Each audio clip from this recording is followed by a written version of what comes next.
All right, so in this part of lesson 1-3, we're going to look at solving application problems that involve linear equations. And so you can see steps here in the course packet of how to solve algebraic equations, problems with applications. All right. So the first step here is to read and understand the problem. You'd be amazed how many people don't do the first step. I've heard of certain, instructors or teachers from high schools or things like that say, "Well, let's highlight the numbers or do that stuff." That's really not a good idea until we actually understand the problem of what's going on. What is the general sense of what we're looking for? What's the general sense of how the problem's laid out, the important parts of the problem? Number two is to identify the variables. What sort of unknowns do we have? That, again, that only can be done once we understand the problem. What are the unknowns? What are we asking for? Um, how do they come into play? And by how they come into the play, that's sort of part three, being able to write an algebraic equation that sums up the key components of the problem. Okay, this is the one part that people often focus on. And again, if you don't understand the problem, if you don't understand what we're looking for, then writing the algebraic equation is going to be a mess. So make sure you do that. And then solving the equation. Solving the equation is basically what we just did before. Um, Solving a linear equation in one variable. Those are the previous videos. Okay.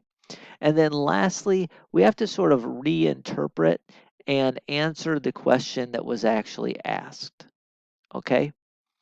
So we're going to look at some application problems in this section, and we're going to break those application problems into three big categories.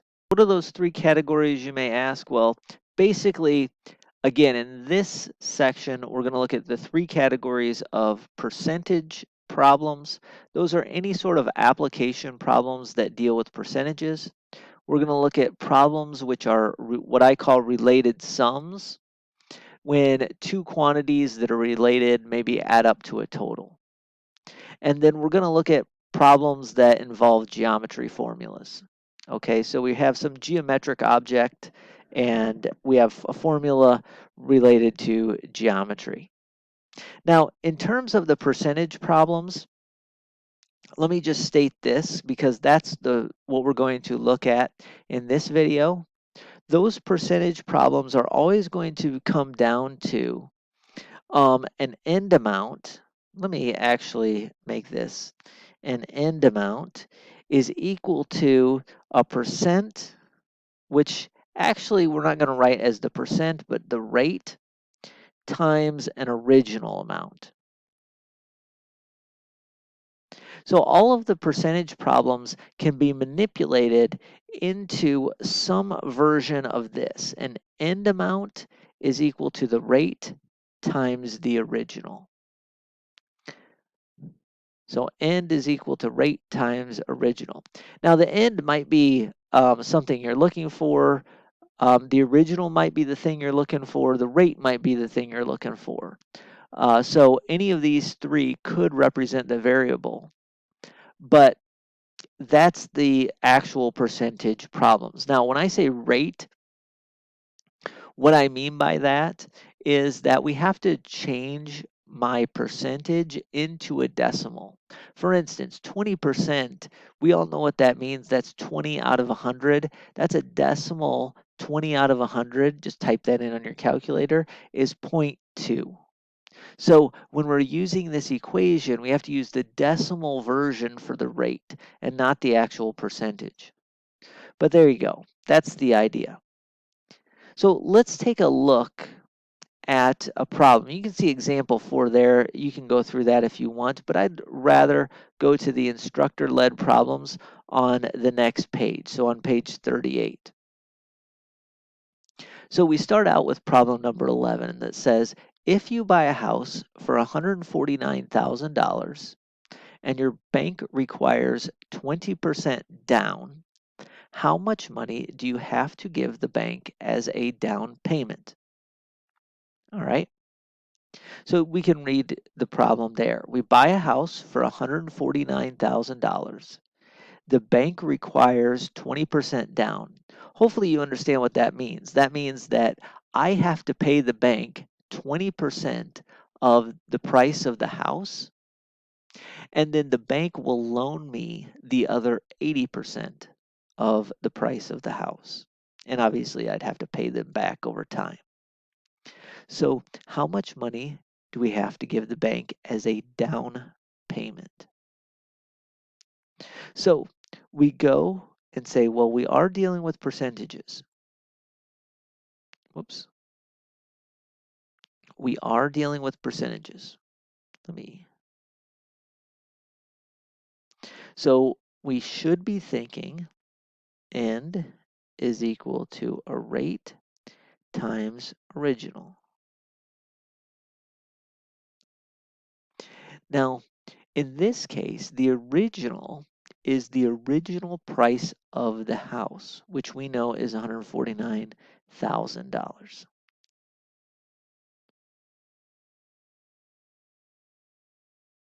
The rate, well, the rate of the down payment is 20%. But remember, when we deal with rate, we have to convert that 20% into a 0.2. That's 20 out of 100. And this end amount is going to be the down payment. So I'm just going to put D as down payment. So that is an equation, specifically a linear equation in one variable, which we can solve and come up with the down payment. Down payment is equal to 0.2 times 149,000, which is 29,800. Now, let's be careful here when we go and answer the question. D is equal to 29,800 is not an acceptable final answer. Remember, this says how much money do you have to give to the bank as a down payment? So the final answer needs to be the down payment will be 29,800. Okay? That's an acceptable final answer. It tells you, it actually answers the question. And a lot of times when you're dealing with this in terms of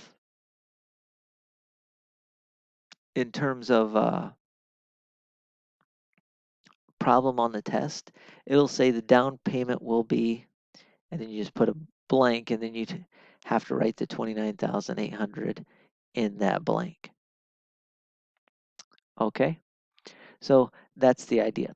By the way, the question just as easily could have asked how much you pay. Well, if the down payment is 29,800, you pay the rest of it. So you would pay the difference between 149,000 and 29,800. Or did I say you pay? I'm sorry. You would pay the down payment. The bank would pay the remainder, which is the 119,200. Okay, and hopefully you understand where I got that. 149,000 as the total cost. You pay the down payment. The bank loans you the rest. Okay, so maybe bank would loan you would be a better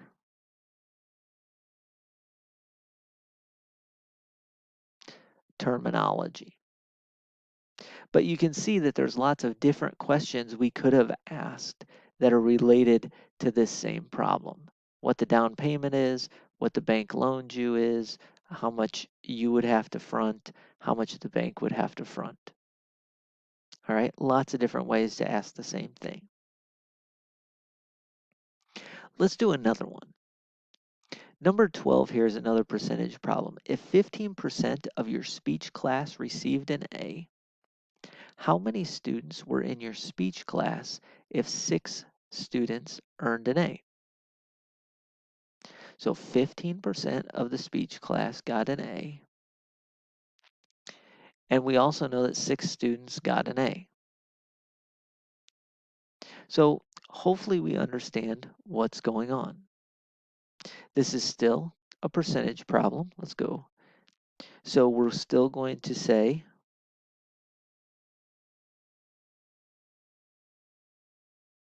an end amount of some sort is equal to a rate times original. Now, in this case, the original has to be how many students are in your class, because think of the rate. The rate is 15%, 0.15 translated to a decimal, but it's 15% of what?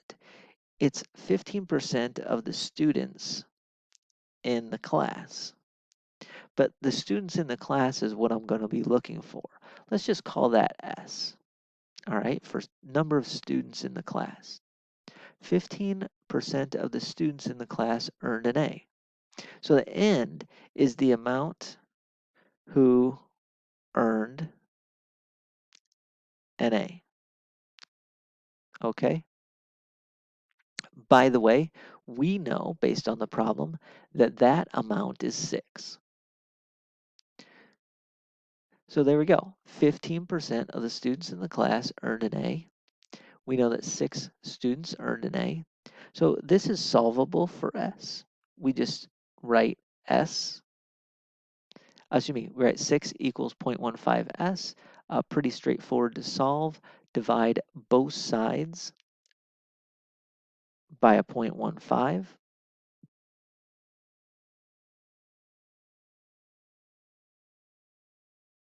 All right. And you end up with saying 40 is equal to S. So we have there were 40 students in the class. All right. By the way, on the test, you will have to come up with an algebraic equation. And you may say, well, gosh, I could have done this in my head, or, I could have figured this out just by thinking through some different examples. And you may have. That's perfectly all right. We're not trying to um, give you the hardest algebraic equations right now, the hardest scenarios. What we're trying to do is give you practice formulating equations and solving equations. So we're not trying, the focus is not to try to get the answer. The focus is on to try to get practice forming algebraic equations and coming and solving those algebraic equations. All right, let's look at another problem here. Number 13. The sales tax in Michigan is 6%. Sherry purchased a Ford F-150, including sales tax, for $21,200. Find the cost of the truck before sales tax. So sales tax is unique. We all know what sales tax is. You go to the store, you purchase something, you pay the price of that something, plus you have to add on a little bit more for tax. So you buy a $100 object, you add on $6 for tax, and you pay a total of $106. So that's what we're doing here, okay? Notice, and this is where people get this, sales tax is an added amount. So if the sales tax, let me scroll down here, get a new page. So if sales tax is 6%, then the total paid as a percentage is 106%. Does that make sense? Hopefully, you guys get the idea. We're taking 100% plus 6%, and that's giving the total paid, right? Like I said, you go into a store, an object is worth, you buy something for $100, you don't pay $6, you pay 100 plus 6. So that's the idea. All right. So this is a percentage problem, but we have to understand that the total paid is 106%. Okay. So let's do this. N is equal to rate times original. Now the rate is, well, in this case, we're given the total amount of paid. We're saying that including sales tax, the truck cost 21,200. Find the cost before sales tax. So the before sales tax, the before sales tax is the original amount. The after sales tax, well, that's the 21,200 amount. And that 21,000 is not just the amount of the tax, that's the total amount of the tax plus truck. So that is 106%, which translates as a decimal as 1.06. All right, 106%, translate that to a decimal as 1.06. And now we're looking for the original price. Now it doesn't matter what you call the original price. Maybe you call it X for the original price. Maybe you call it, find your favorite variable, whatever you'd like to use. But we know how to solve this equation. This is a fairly simple equation.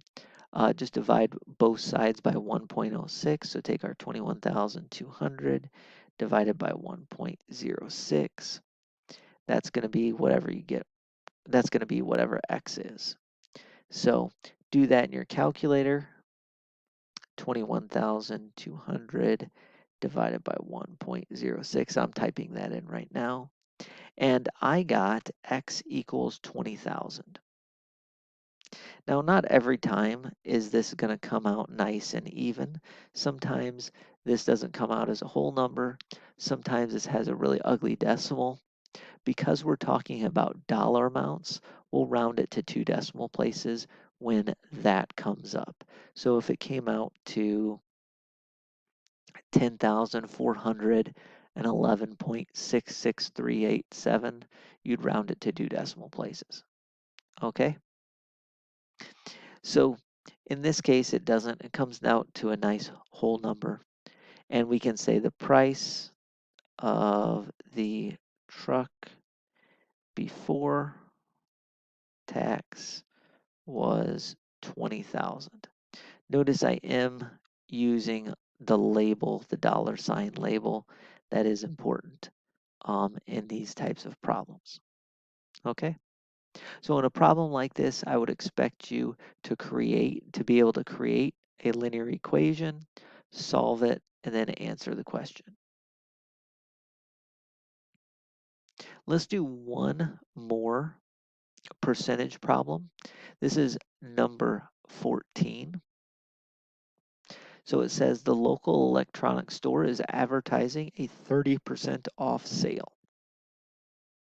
on a new tablet. If the sale price is $3.99, what was the original price? So, okay, we have a local electronics store. Sale is on tablets, and it's 30% off. Now, this is akin to the previous problem. When we say 30% off, what does that mean? That means you pay 70% of the original price.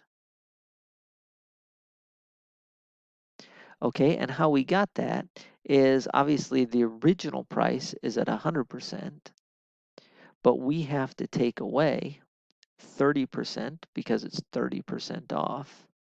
So 100% minus 30% is 70%. So you're paying 70% of the original price.